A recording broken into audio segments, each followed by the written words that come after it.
Saudara Direktur Rumah Sakit Indonesia di Gaza, Marwan Al-Sultan tewas bersama keluarganya dalam serangan Israel. Korban meninggal bersama istri, anak perempuan dan menantu laki-lakinya. Direktur Rumah Sakit Indonesia dan keluarga meninggal akibat serangan udara Israel yang menghantam kediamannya di sebelah barat kota Gaza, Rabu waktu setempat.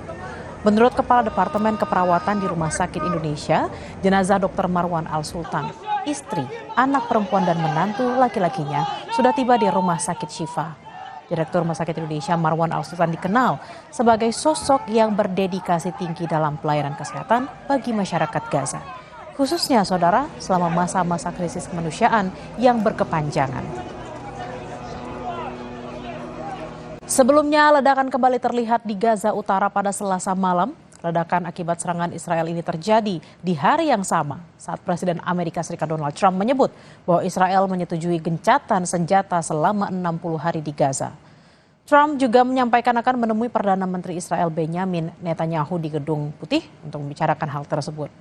Nantinya pihak mediator Qatar dan Mesir akan menyampaikan proposal final kesepakatan gencatan senjata di Gaza.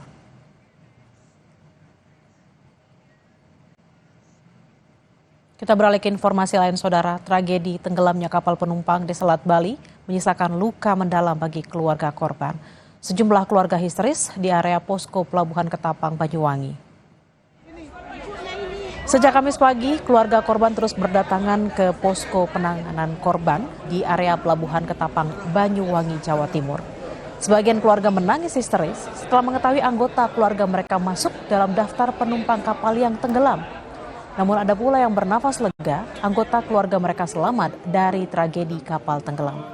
Salah seorang keluarga korban selamat mengaku telah melakukan video call dan memastikan anggota keluarganya yang bekerja sebagai kru kapal dalam kondisi sehat. Sementara itu tim SAR gabungan yang terdiri dari Basarnas, BPBD, TNI Angkatan Laut hingga Satpol Air masih terus melakukan penyisiran di perairan Selat Bali. Dapat di Jembrana.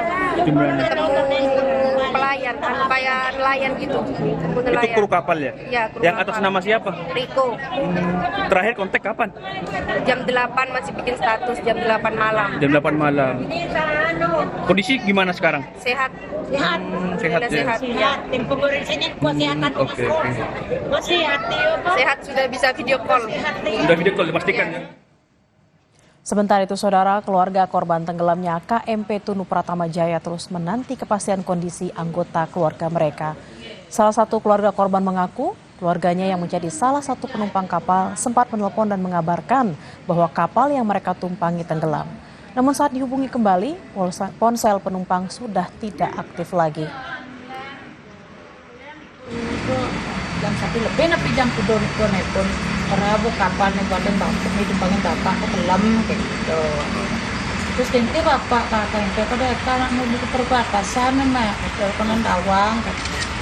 Oh jadi adek rumah dia ke lantai telepon. Bapak kan nyebrang gitu. Waktu telepon sama napi nyambung sama bapak. Itu nomor terus. Jangan lupa cukupi kebutuhan air mineral Anda setiap hari dan rasakan kesejukannya.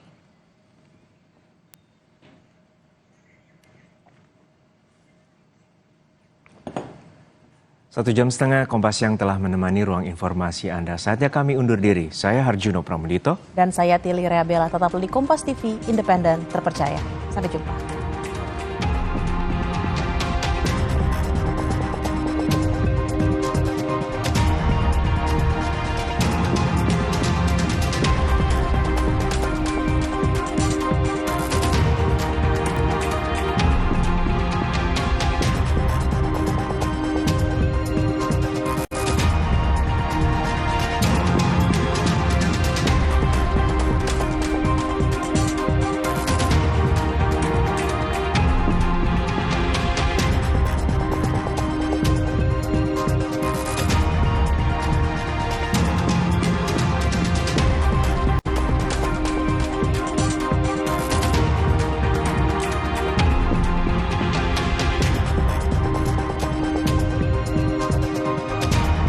Terima kasih Anda telah menyaksikan Kompas Siang yang didukung oleh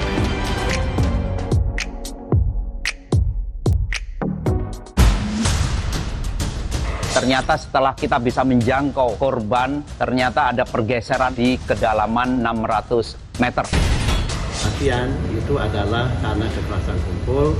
Dengan kejadian ini kami akan mengevaluasi ya secara total prosedur pengamanan SOP. Selengkapnya dalam Rosi Mendaki Rinjani bertaruh nyawa demi apa? Kamis 3 Juli pukul 8:30 malam di Kompas TV.